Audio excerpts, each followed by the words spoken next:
लोगों के साथ समस्या आने लगती है, ऐसा क्यों होता है महाराज जी? हमारा कोई पूर्व का जो पाप कर्म है वो हमको क्लेश दे रहा है। जैसे कभी कभी होता है कि हम आपके साथ बहुत अच्छा व्यवहार करते हैं लेकिन आप हमारे साथ अच्छा व्यवहार नहीं करते, तो वो हमारा कर्म आपकी बुद्धि में बैठ करके हमको कष्ट देगा। तो हमें चुपचाप भोग लेना चाहिए, क्योंकि हमने अच्छा कर्म किया है, हमने बुरा किया नहीं। सामने वाला हमारे साथ जो बर्ताव नहीं करना चाहिए वो कर रहा है, तो वो बेचारा है। हमारा कर्म उसकी बुद्धि में बैठ करके है, हमको कष्ट दिलाना चाहता है। शास्त्रीय ज्ञान, अध्यात्म विद्या ऐसा कहती है, को न काहू के सुख दुख कर दाता, निज कृत कर्म भोग सुन भ्राता। को किसी के सुख दुख देने वाला नहीं, हमारा कर्म ही हमको सुख और दुख देता है। तो ये मानकर कि इस व्यक्ति के सिर पर अब इस समय हमारा कर्म सवार है जो हमको दुख देगा, इसलिए चुपचाप सहन कर लेना चाहिए। महाराज जी, राहुल सिंह का इनका प्रश्न है कि ये कह रहे हैं कि हम किसी से निस्वार्थ भाव से किसी की सेवा किया, परंतु वो काम नहीं हो पाया किसी उससे, तो सामने वाला व्यक्ति हमें गलत मान लेता, तो ऐसे में महाराज जी फिर लोग भी भड़काते हैं उसे, और उससे वार्तालाप करके उसे समझाना चाहिए, राधा रानी पे छोड़ देना चाहिए? राधा रानी पे छोड़ दो, एक बार तो समझाना चाहिए, एक बार समझाना चाहिए, अपनी बात प्रस्तुत कर देनी चाहिए, फिर राधा रानी पे छोड़ दो। अगर आप निष्काम हो, सत्य मार्ग से चल रहे हो, तो आपको कोई बाल बांका नहीं कर सकता, ये भी बात समझो। आपको कोई नीचा नहीं दिखा सकता, वो नीचा दिखाने का प्रयास होगा लेकिन आपको नीचा नहीं दिखा देगा। यदि आप निष्काम भाव से सत्य भाव में चल रहे हो तो फिर परास्त नहीं हो सकते आप। संकट आ सकते हैं, भड़काते रहते हैं तो हाँ, चीजें रुक जाती हैं, जो अच्छा कार्य कर रहे हैं वो भी रुक जाते हैं। हाँ, अपनी पेशगी कर देनी चाहिए, अपनी सफाई एक बार पेश कर देना चाहिए, इसके बाद भगवान पे छोड़ देना चाहिए। शोभा जी कोलकाता से, राधे राधे महाराज जी। महाराज जी, कर्मों का हमारे जीवन पर क्या प्रभाव पड़ता है महाराज जी? सुख और दुख, संपत्ति और विपत्ति, सफलता और असफलता, इनका भोग भोगना होता है। अगर हमारा पाप कर्म प्रबल हो गया तो हम चाहे जितना व्यापार सफलता पूर्वक करें, सफलता नहीं मिलेगी। चाहे हम पढ़ लिख कर डिग्री प्राप्त करें लेकिन हम सफल नहीं हो पाएंगे। पुण्य प्रबल हो गया, थोड़ा प्रयास, भारी सफलता। तो सफलता, असफलता, दुख सुख, लाभ हानि, मान अपमान, संपत्ति विपत्ति, इनकी प्राप्ति होती है पुण्य और पाप कर्मों के पूर्व के प्रभाव से। वो हमारे ऊपर ये प्रभाव डालते हैं। अनु गुप्ता जी, राधे राधे महाराज जी। महाराज जी, कृपया बताएं कि उग्र स्वभाव वाले व्यक्ति को कैसे शांत करें? नाम जप से। भगवान का नाम जप परम शीतलता प्रदान करता है। अगर हम नाम जप खूब करें तो हमारा उग्र स्वभाव नम्र स्वभाव में विनय में परिवर्तित हो जाएगा, दैन्य में परिवर्तित हो जाएगा। पर वो खूब डट के भजन करें तब, ऐसे नहीं होगा। स्वभाव बहुत मलिन और दृढ़ होता है। अगर जैसे उग्र स्वभाव है, मलिन और दृढ़ है, तो वो हिंसा भी कर सकता है। बाद में भले रोए बैठ के, पर उग्र स्वभाव आ गया तो उग्र स्वभाव में अपनी माँ की हिंसा कर देगा, अपने प्रियजनों की हिंसा कर देगा। बड़ा निंदनीय है उग्र स्वभाव, बड़ा निंदनीय स्वभाव है। शांत स्वभाव में होता है कि हमें बुरा लग रहा है पर हम कुछ कह नहीं रहे, चुपचाप सह रहे हैं, वो चलेगा। लेकिन उग्र स्वभाव वाला बुरा लगते ही वो क्रिया में परिणित हो जाएगा। क्रिया में परिणित हो गया तो पूज्य जनों का अपमान कर देगा, प्रियजनों की हिंसा कर सकता है। इसलिए उग्र स्वभाव को कंट्रोल में करने के लिए सत्संग सुनो और नाम जप करो तो स्वभाव में परिवर्तन आ जाएगा। नितिन जी, राधे राधे महाराज जी। महाराज जी, जब आप कहते हैं कि आपने कई कई दिन आपको भोजन नहीं मिला, बालू भी पाई, महाराज जी बड़ा हृदय व्याकुल होता है। हम तो एक टाइम का भोजन नहीं करते तो दूसरे टाइम एकदम व्याकुलता और गुस्सा आने लग जाता है महाराज। पर वो लक्ष्य था, परिस्थिति थी, नियम था। नियम था आकाश वृत्ति। आकाश वृत्ति का नियम ये होता है कि जो परमात्मा तुम्हारे सामने भेज दे बस वही पाना है, न मांगना है न इशारा करना है किसी से, ऐसी वृत्ति। तो जो हम काशी में रहे तो आकाश वृत्ति से रहे, गंगा किनारे जो भ्रमण रहा आकाश वृत्ति से रहा। जब जैसे घाटों में बैठे हैं, अब कौन वहाँ भोजन लावे? वहां तो पवित्र नगरी है, वहां तो संतों की नगरी। भाई गांव गली में किसी किनारे बैठे हो तो गांव में तो कोई आके पूछ सकता है कि भोजन पाया कि नहीं पाया बाबा जी, लेकिन वो बाबा जियों की नगरी है, लाखों बाबा जी हैं वहाँ, तो वहाँ से कौन पूछने आवे।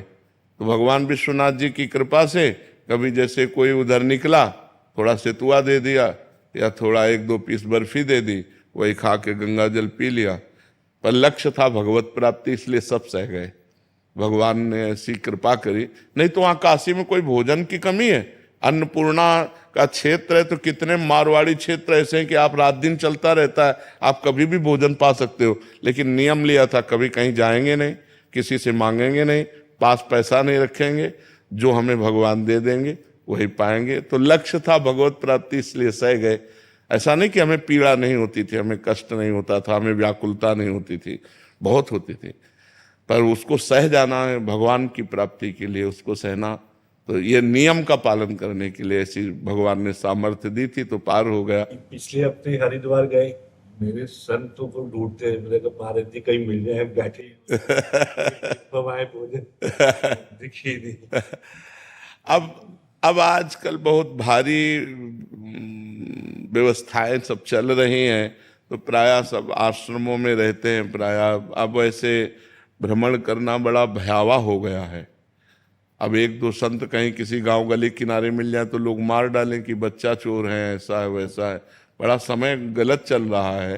महाराज जी वो कभी कभी ना भटक जाता हूँ, जैसे हम लोग नाम सिमरन बहुत महाराज जी से नाम भी लिया होगा, सिमरन करते हैं, सब कुछ करते, कभी कभी मन भटक। हाँ, मन कभी कभी मन नहीं लगता है, लेकिन उसी भटकते हुए मन को संभालना ही तो साधना है। मन की तरंग मार ले, बस हो गया भजन। अभी ये सोच के आए थे कि वृंदावन में एक दिन व्रत रखेंगे, सुबह तक दोपहर तक कुछ नहीं खाया, फिर शाम को गोलगप्पे खा ली। नहीं यार, मन नहीं, बोले भूख से। हाँ, नहीं, इसमें क्या होता है, कष्ट सहना होता है कि अब हम गैस की गोली तो खा सकते हैं, लेकिन गोलगप्पा नहीं खा सकते। पर हम लोग ऐसे कट्टर नियम के थे, मृत्यु चाहे हो जाए अपने नियम को नहीं तोड़ना, मृत्यु हो जाए। नहीं तो ऐसी भूख लगती थी ना, अब तुम्हें कैसे बताएं, मतलब एकदम भूख ही भूख, लेकिन मांगना नहीं। हमारे सामने आके रख दिया तो हम पा लिए, मांगना नहीं किसी से कभी। पूरा जीवन व्यतीत हो गया। जैसे लोग कहते हैं ना जवानी में उद्दंडता सुहाती है, हमने जवानी में कभी किसी माता बहन को ऐसे नहीं देखा, कभी नहीं देखा, क्योंकि इसी की व्यवस्था ली थी, तो और कहां से सुहाई दे। गर्मी सर्दी बरसात सब सहना, किसी से कुछ न कहना, केवल भगवान की प्राप्ति का लक्ष्य रखना। बड़ा कष्टमय जीवन, बड़े अपमान सहे, बड़ी गालियां सही संसार की, तब आज है भगवान ये सब लीला कर रहे हैं। ओम कुमारी जी छत्तीसगढ़ से। राधे राधे। राधे राधे महाराज जी। महाराज जी, ब्रह्म या तत्व साक्षात्कार मानसिक अनुभव है या ईश्वर स्वयं चतुर्भुज रूप में हाथ में चक्र गदा शंख लिए साकार रूप में दर्शन देते? नहीं, ब्रह्म में अपने आप से अपने स्वरूप का अनुभव, अपना स्वरूप ब्रह्म स्वरूप है। ये साकार दर्शन भगवान की भक्ति है, और भक्ति के द्वारा जब हम भगवान के जिस रूप का दर्शन चाहते हैं उस रूप का दर्शन होता है। ब्रह्म निराकार है, उसमें रूप नहीं है, उसमें स्वयं में स्वयं का अनुभव है। ये ज्ञान मार्ग से प्राप्त होता है, सांख्य योग के द्वारा, और चतुर्भुज नारायण रूप भक्ति योग के द्वारा प्राप्त होता है। अलग अलग मार्ग से अलग अलग भावनाओं द्वारा भगवान का अनुभव होता है। जाकी रही भावना जैसी, प्रभु मूरत देखी तिन तैसी। जैसी हमारी भावना होती है वैसा हमें दर्शन होता है। ब्रह्म का दर्शन निराकार है और वो अनुभव स्वरूप है। तो जो अनुभव गम्य भजेंगे संता, वो ज्ञान मार्ग से प्राप्त होता है। महाराज जी, साक्षात्कार की योग्यता कैसे बनती है? क्या केवल ज्ञान और भक्ति के द्वारा जीव स्वयं के साक्षात्कार की ओर अग्रसर हो जाता है? बिल्कुल बिल्कुल। किसी एक मार्ग का अवलंबन लेकर, ज्ञान मार्ग का अवलंबन लेकर के वो अपने स्वरूप में स्थित हो जाता है। ब्रह्म विद ब्रह्मैव भवति। जो ब्रह्म को जान लेता है वो ब्रह्म स्वरूप हो जाता है। सोई जाने जे देव जनाई, जानत तुम्हें तुम्हें हो जाए। भक्ति मार्ग में दासोहम है और ज्ञान मार्ग में सोहम है, अहम ब्रह्मास्मि है। दोनों मार्ग सत्य हैं। ज्ञान मार्ग से निराकार ब्रह्म का अनुभव होता है, और भक्ति मार्ग से साकार ब्रह्म का अनुभव होता है। राधे राधे महाराज जी। महाराज जी आपके चरणों में कोटि कोटि नमन। महाराज जी आपने सत्संग में बताया था कि जब नाम जब चलता रहता है तो सारे विकार धीरे धीरे निकलते हैं और खत्म होते रहते हैं। ये हमें किस तरह पता चले कि अभी जो विकार हम पर हावी हैं वो निकल रहे हैं या वो हमारे रेगुलर विकार हैं, वो पूरी तरह से खत्म होते हैं या दब जाते हैं? विकार कभी रेगुलर नहीं होते। मात्रा स्पर्शास्तु कौन्तेय शीतोष्ण सुख दुखदा आगमा पायनो अनित्यास तास्तितिक्षस्व भारत। भगवान अर्जुन से कहते हैं ये इंद्रियों के स्पर्श सुख, ये आगमा पायनो अनित्यास, ये आने जाने वाले अनित्य नाशवान हैं, इनको सहना चाहिए।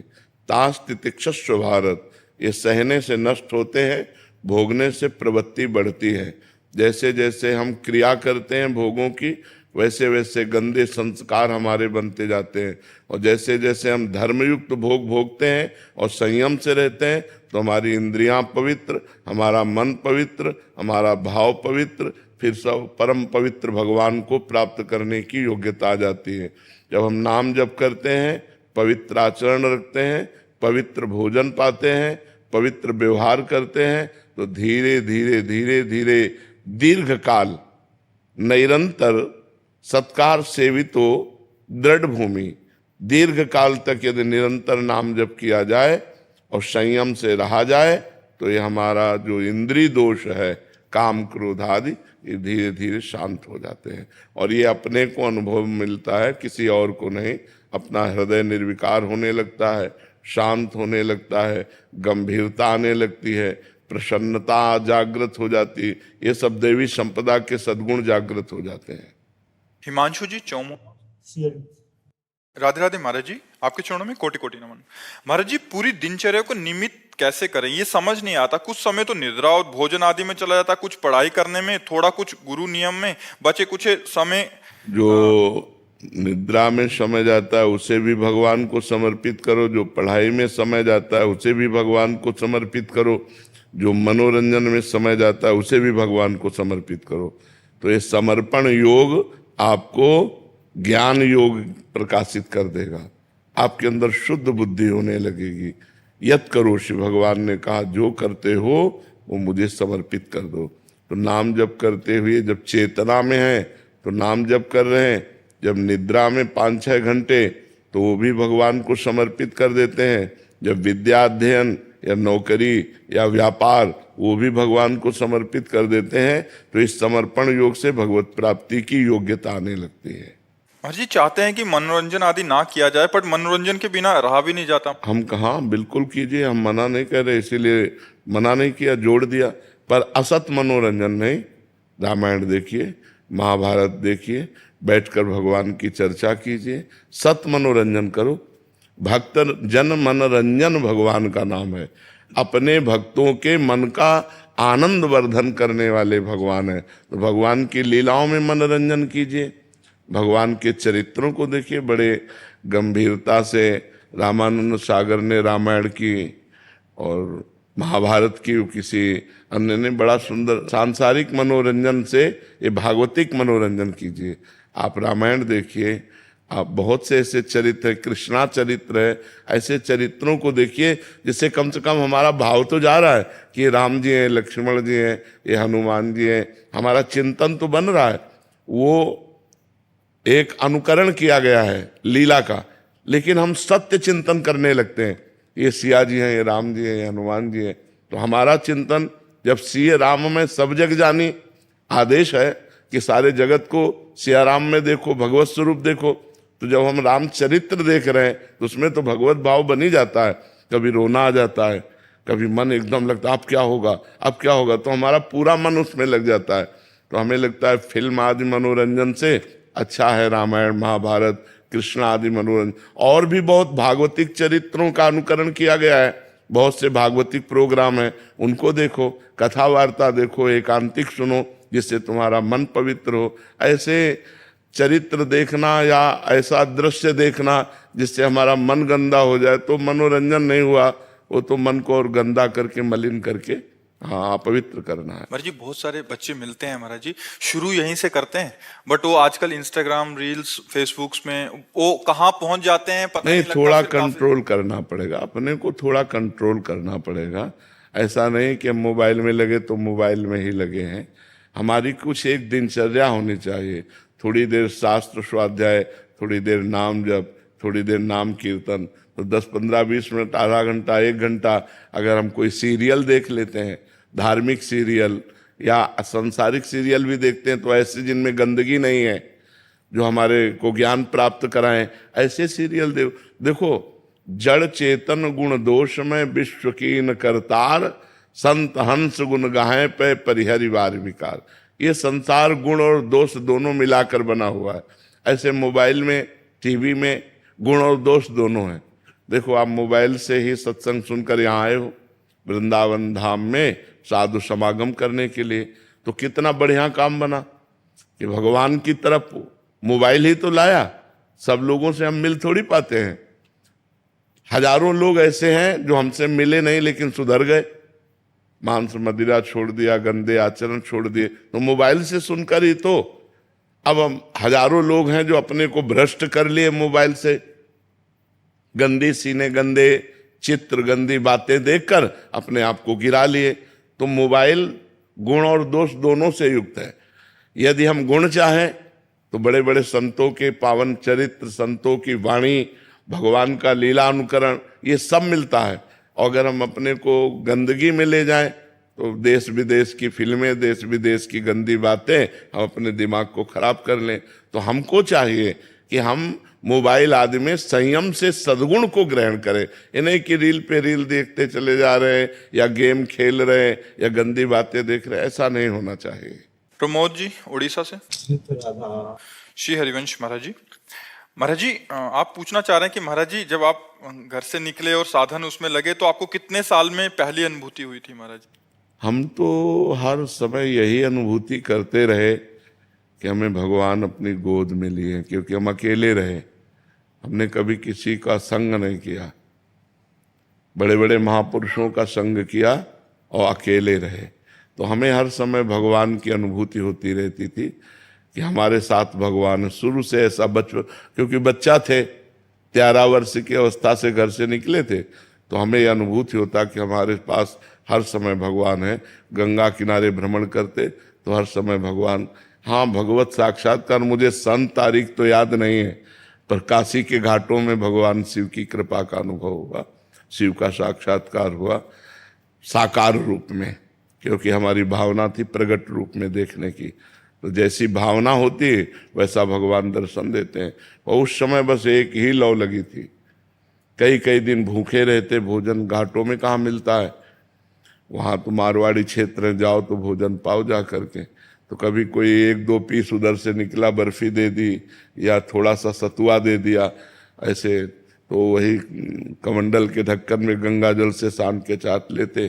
और निरंतर नाम जब चल रहा था तो बस यही होता, आज भगवान के दर्शन होंगे, आज भगवान के दर्शन होंगे। तो काशी का कार्य पूरा करके फिर वृंदावन के कार्य में भगवान ने भेज दिया। पर मुझे आज भी मुझे अनुभव होता है, हमको लग रहा है भगवान मुझे गोद में लिए हैं। हर समय हमें एक आनंद की अनुभूति होती रहती है। तो उनका प्यार, उनका दुलार मुझे बचपन से प्राप्त है। तो अनुभूतियों के तो ढेर से ढेर हैं, क्योंकि पूरा जीवन इसी में चलते रहे। पर विशेष अनुभूति काशी में हमें वो तारीख दिन तो पता ही नहीं, क्योंकि हम कोई ना मोबाइल जीवन में रखा है, तो हमें पता कैसे चलेगा कि आज कौन सा दिन है, कौन सी तारीख है, कौन कितना समय है। कभी कुछ नहीं, न घड़ी, न मोबाइल, न कुछ नहीं। तो हमें इस स्थिति में भी भगवान का दुलार दिखाई दे रहा है, भगवान का प्यार दिखाई दे रहा है। तो उन्हीं के प्यार से हम चल रहे हैं। महाराज जी वास्तविकता में दिव्यता किसे कहते हैं महाराज जी? क्योंकि हमारा परिचय ही नहीं है उस दिव्यता से, तो दिव्यता क्या होती है? देखो, दिव्यता, दिव्य का मतलब होता है भौतिक से अलग, भौतिक चकाचौंध से अलग। बोले बड़ा दिव्य है, उसको समझने के लिए भी अलग होना पड़ेगा। हाँ, उससे तुम्हारी बुद्धि भौतिक से अलग होनी चाहिए। देखो, आप हमें क्या लोग देख सकते हैं, बहुत अच्छा बोल लेते हैं, बहुत लोगों की भीड़ होती है, भौतिकता को देख पा रहे, वो हमारी दिव्यता को थोड़ी देख पा रहे। हमारी दिव्यता को तो जो साधक होगा, जो साधना कर रहा होगा, वो पकड़ पाएगा। नहीं तो लौकिक भीड़ देखी जाती है। बड़े महात्मा किस बात से कह दिया जाता है? बोले उनके पास 1 लाख लोग आते हैं, उनके पास 10,000 लोग आते हैं, यही तो देखा जाता है। ये है क्या? ये दिव्यता है कि भौतिकता है? ये भौतिकता है। तो कोई साधु की पहचान भौतिकता से होती है क्या? साधु की दिव्यता को तो कोई साधु ही देख सकता है, अन्यथा नहीं देख सकता। भौतिकता देख सकता है, भौतिक देख सकता है, भौतिक बातें देखी जाती है। दिव्य तो अनुभव गम्य है, वो केवल पार्थिव बुद्धि से समझ में नहीं आ सकता है। सपना जी ओडिशा से। राधे राधे महाराज जी। महाराज जी, ईश्वर सर्वत्र है तो उन्हें पाने के लिए इतनी तपस्या क्यों करनी पड़ती है महाराज जी? मेहंदी का पत्ता देखा है? कहीं उसमें लाली मिली क्या? कहीं उसमें लालिमा छुपी है क्या? आप देखो, न डाली में लालिमा है, न पत्ते में लालिमा है, न पूरे पेड़ में लालिमा है, लेकिन प्रक्रिया है। जब हम उसकी प्रक्रिया करते हैं, उसको बांटते हैं और बांट के 40 मिनट अपने हाथ में रखे रहते हैं और फिर धो देते हैं तो लालिमा आ जाती है। दूध में घी है, पूड़ी निकाल सकते हो क्या दूध में? नहीं, उसकी एक प्रक्रिया है। दूध को गरमाइए, उसको दही जमाइए, दही को मथिए, उससे मक्खन निकालिए, मक्खन को तपाइए, तो आखिरी परिणाम घी। ऐसे ही परमात्मा सर्वत्र है, लेकिन उसकी प्राप्ति की प्रक्रिया है। ज्ञान योग, कर्मयोग, भक्ति योग, उसके द्वारा जब हम तप करते हैं तब उसका अनुभव हो जाता है। समझ पा रहे आप? वो ऐसे अनुभव में आने वाला नहीं सबको अनुभव में आ जाए जी। बाला शर्मा जी उधमपुर से। राधे राधे महाराज जी। महाराज जी, हमारे क्षेत्र के अधिकतर परिवारों में इष्ट पूजा से अधिक पितृ पूजन पर जोर दिया जाता है। जब भी कोई पारिवारिक जन परलोक गमन करता है तो उसकी आत्मा का आवाहन करके उसको पत्थर या धातु की मूर्ति में स्थापित कर दिया जाता है, फिर उनकी विशेष पूजा करते हैं। परिवार पर आई कोई भी आपदा परिस्थिति वो प्रारब्ध ना मानकर पितृ पक्ष का रुष्ट होना मानते हैं। ये सब बेकार की बातें हैं। 1 मिनट टाइम नहीं है, शरीर छूटते ही उसको नरक या स्वर्ग या कर्म के अनुसार अन्य योनियों में भेज दिया जाता है। वो आत्मा खाली थोड़ी बैठे कि हमें जब चाहो तब बुला लो। वो आत्मा तुरंत पैक हो जाती है। मरने के बाद तुरंत ही निर्णय हो जाता है कि सुअर बनेगा कि कुत्ता बनेगा, और इसके बाद नरक भोगवाना है तो फिर नरक, स्वर्ग भोगवाना है तो स्वर्ग, और जहाँ जिस योनि में भेजना है। आत्मा स्वतंत्र थोड़ी होती है, वो तो कब्जे में होती है, भगवान के द्वारा वो निर्धारित होती है। हाँ, पितृजन हैं जो पितृलोक में विराजमान है, उनके लिए पिंडदान आदि किया जाता है, पितृ ऋण से मुक्त होने के लिए। ऐसा नहीं कि कोई विपत्ति आ गई तो पितृ नाराज हो गए। कर्म का परिणाम आता है, वो पितृ की नाराजगी नहीं आती है। और भगवान ने कहा है, पितृ को पूजने वाले पितरों को प्राप्त होते हैं, भूतों को पूजने वाले भूतों को प्राप्त होते हैं, देवताओं को पूजने वाले देवताओं को प्राप्त होते हैं, और मेरे को पूजने वाले मेरे को प्राप्त होते हैं। तो अब अलग अलग पूजा है, अब देख लीजिए। हरिवंश राय जी लखनऊ से। राधे राधे महाराज जी। महाराज जी, आज से 25-30 वर्ष पहले परिवार वालों ने जबरदस्ती कुल गुरु से मुझे गुरु मंत्र दिलवा दिया। उस समय मानसिक रूप से इसके लिए तैयार नहीं था। महाराज जी, कहने का मतलब भूल गए कह रहे हैं। वो काम भी नहीं करता। ये जबरदस्ती वाली बातें नहीं है। इसमें अनुभव करके फिर किसी संत को गुरु मानकर फिर उनके द्वारा जो उपासना मंत्र होती है तब काम होता है। देखो, जबरदस्ती हुआ तो आप गुरु का मंत्र ही भूल गए। अब नया अध्याय शुरू करो। ऐसा लगता है कोई अपराध बोध हो रहा नहीं नहीं नहीं, अब विवेक के द्वारा गुरु का वर्णन करो, और फिर उसके द्वारा जो मंत्र उपासना मिले अब करो। जीवन के समाप्ति के पहले पहले कर लो ये, जिससे है। तो अभी भी राम नाम पे जप कर रहे हैं कौन से? किसी संत से राम नाम ले लो, वही जपो। किसी राम नामी संत से राम राम का नाम। प्रभु राधा नाम करते हैं, सुमरन करते हैं, लेकिन मुझे ऐसा लगता है कुछ सेकंड बाद फिर शिफ्ट हो जाता है राम राम। जो हम पहले अभ्यास कर लेते हैं ना, वो अभ्यास हमारे, तो जैसे राम नाम का अभ्यास किया ना, तो अब राधा राधा रटोगे, जहाँ छूटेगा तो राम राम आ जाएगा। हाँ, जैसे आपकी वीडियो सुनते हैं जी आपके द्वारा जो भक्तों द्वारा उठा के क्वेश्चन सुनते हैं जी। फिर मन कहता है कि नहीं, यहाँ बहुत जल्दी प्राप्ति हो जाएगी प्रभु। मन लाइट होता है। हाँ। जैसे शुरू करते हैं हाँ। सेकंड के बाद भी हाँ। एकदम से मन शिफ्ट हो जाता जी। है। तब वहां मुझे ये काटता है प्रभु कि गुरु द्वारा दिया हुआ मंत्र मैं भूल गया हूँ, नहीं कर रहा हूँ, शायद मेरा अपराध वो तो नहीं है। नहीं, उस समय अनभिज्ञता में ये खेल हुआ ना। यदि विवेक के द्वारा होता तो कभी ऐसा नहीं होता। अनभिज्ञता में हुआ। अब आगे एक कदम बढ़ाओ, आप जो है राम राम ही जपो। हाँ हाँ, राम राम ही जपो, ठीक है। कई बार ऐसा होता है कि श्री कृष्ण में प्रीति है और श्री कृष्ण जीवन चरित्र पसंद है, उसका चरित्र कथा पसंद है, जी। लेकिन जब नाम जप करते हैं तो राम नाम मुख से निकलता है, ऐसा क्यों? हाँ, ये अगर राम राम जपोगे तो श्री कृष्ण की प्राप्ति हो जाएगी। अच्छा, तो कोई नहीं नहीं, पावर पावर है, हम उसको जिधर चाहे उधर लगा लें। हमारे पास पैसा है, हम जो चाहे खरीद लें, तो नाम रूपी धन है, हम जो चाहे वो प्राप्त कर सकते। मतलब कृष्ण में प्रीति हो और नाम जब राम हो तो चले? चलेगा चलेगा चलेगा, दौड़ेगा, आप चिंता मत कर। क्योंकि वही श्याम है, वही राम है। तत्व में तो अंतर नहीं है, रूप में भी अंतर नहीं है, नाम में केवल अंतर है। रूप वो भी श्याम सुंदर, वो भी श्याम सुंदर, तत्व में वही परम तत्व राम, वही परम तत्व श्री कृष्ण। हाँ, एक में धनुष लिए, एक में मुरली लिए, बात अंतर वो है, वही है, वही प्रभु है, दूसरे नहीं। राजेश कुमार नैयर, जय श्री लक्ष्मी नारायण। राधे राधे महाराज जी। लगभग 7-8 साल से महाराज जी 12 अक्षर मंत्र का मानसिक जाप कर रहा हूँ। ये जाप उठते गुरु बैठते प्रदत्त, चलते- गुरु प्रदत्त होना चाहिए, गुरु प्रदत्त होना चाहिए। मैं ना देवर्षि को गुरु मानता हूँ और मैं चाहता हूँ वो भी मुझे अपना शिष्य माने। हाँ, ये हम आपकी बात का स्वागत करते हैं। अब आप जप सकते हैं।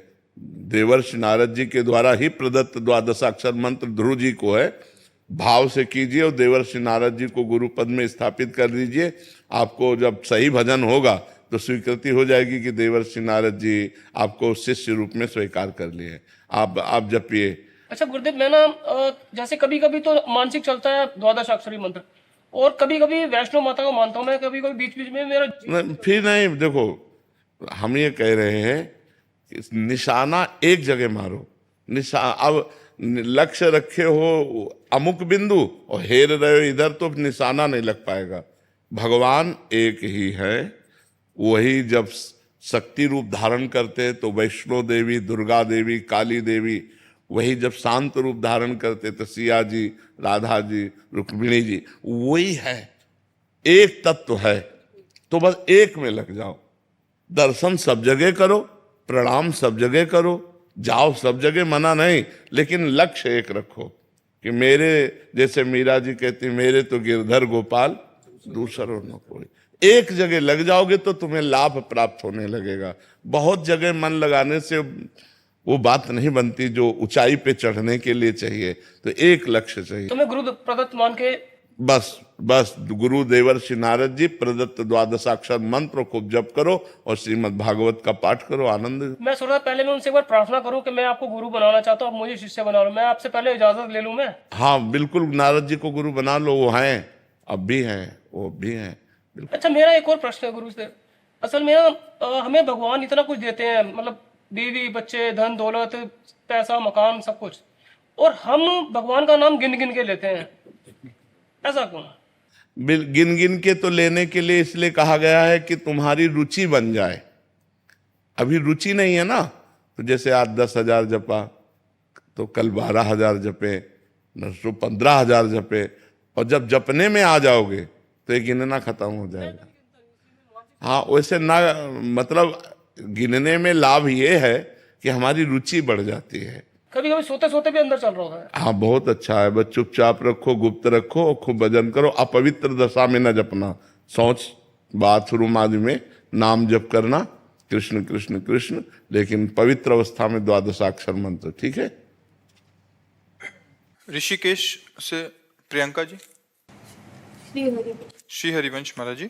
महाराज जी, सेवकवाणी के तीसरे प्रकरण के तीसरे छंद में आता है, प्रथम हृदय श्रद्धा जो करे, आचार्य जन जाई अनुसरे, जहां जहां हरिवंश के रसिकन की सेवा जब होई, प्रीति सहित भूजहूं सब कोई, कौन धर्म हरिवंश को। महाराज जी, इसमें पूज्य श्री सेवक जी महाराज ने कहा है कि आचार्य से हमें प्रेम सहित ये पूछना चाहिए। आचार्य का तात्पर्य होता है जो आचरण युक्त हो। आचार्य रसिक कोई दो नहीं होते। रसिक हरिवंश सरवंश श्री राधिका, राधिका सरवंश हरिवंश बंसी। हरिवंश महाप्रभु को रसिक कहा गया कि नहीं कहा गया? श्री जी रसिक है। जैसे हरिवंश रसिक रस जुवती, तू ले मिल सखी प्राणा को, लालजू रसिक है। जैसे हरिवंश रसिक नौ रंग पिय, भ्रकुटी भाव तेरे खंजन लड़ाऊं। तो जो रसिक प्रिया प्रीतम के प्रेम में पगे हुए हैं, जो आचरण प्रस्तुत करते हैं श्री जी की सेवा के, ऐसे रसिकों से, ऐसे आचार्यों से हम मिलें।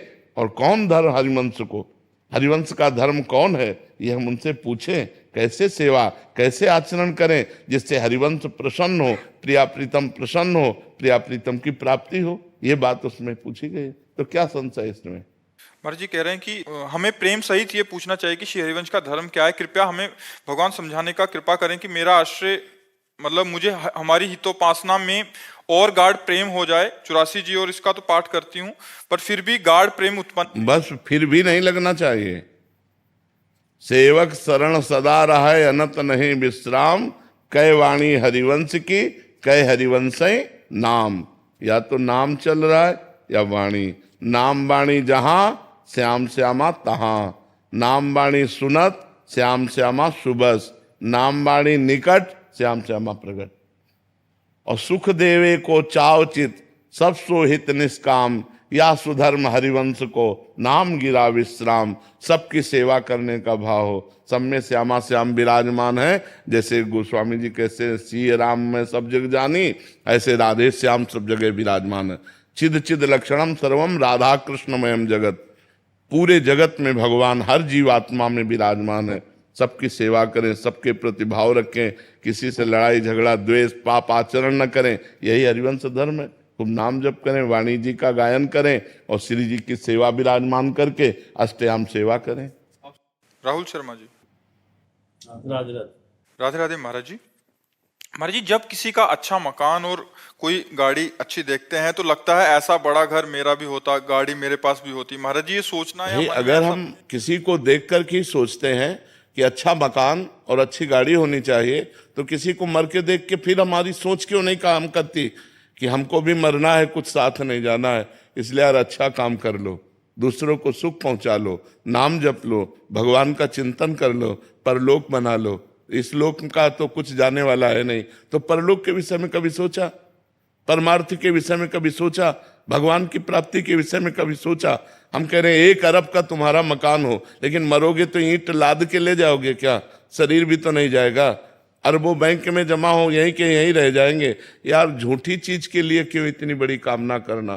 कामना करो तो सत्य चीज की करो कि मुझे भगवान की प्राप्ति हो जाए, मैं सबको सुख पहुंचाऊं, मेरे द्वारा कोई पाप ना हो, मैं किसी की हिंसा ना करूं, किसी को दुख ना पहुंचाऊं। ये बातें सोचो ना। ये बातें सोचोगे तो परेशान हो जाओगे, क्योंकि जितना तुम किसी का मकान देख रहे हो, उसके बाद जब तुम अपना मकान तैयार करोगे तो ऐसा मकान भगवान तुम्हें दिखा देंगे जो तुम्हारा मकान कुछ है ही नहीं उसके आगे। फिर क्या करोगे? फिर और बनाओ, बनाते बनाते मर जाओगे, कुछ होगा नहीं। अब कितनी आयु रह गई, अपने को क्या पता अगला मिनट हमारा है कि नहीं? हमें क्या गारंटी? हमें क्या गारंटी कि अगला मिनट हमारा है? हम अगले मिनट रहेंगे कि नहीं रहेंगे, कोई गारंटी नहीं। यार ऐसी कमाई करो जो लोक परलोक सब जगह आनंद दे। वह भगवान का नाम जप करो और जैसे भगवान रखें वैसे रह लो, और हमारा अंतिम बढ़िया बनना चाहिए। मृत्यु के विषय में तो कोई सोचता ही नहीं यार। और वो सत्य है, वो आनी है और सब चौपट कर जानी है। हमारा मित्र, हमारी पत्नी, हमारा पुत्र, हमारा परिवार, हमारा घर, हमारा बैंक बैलेंस सब यहीं रह जाएगा। यार जब अकेले जाना है, दुनिया में लाखों का मेला जुड़ा, हंसा जब जब उड़ा तो अकेला उड़ा। यार उस समय की बात सोचो। ये क्यों? वो समय आने वाला है। अब कब आने वाला है अपने को पता नहीं। 20 साल, 10 साल, 10 मिनट, 10 सेकंड, कोई पता नहीं यार। इसलिए सोच करो तो अच्छी करो, काहे कोई ईंट पत्थर वाली सोच करो, है? अच्छी सोच करो। भगवान की कृपा से जैसे तुम्हारा निर्वाह हो रहा है वैसे कर लो, अच्छे आचरण करो, भगवान का भजन करो, किसी को दुख मत पहुंचाओ, इसी से तुम्हारा मंगल हो जाएगा। महाराज जी, ईंट पत्थर भी मिल जाएं और भगवान भी मिल जाएं, ऐसा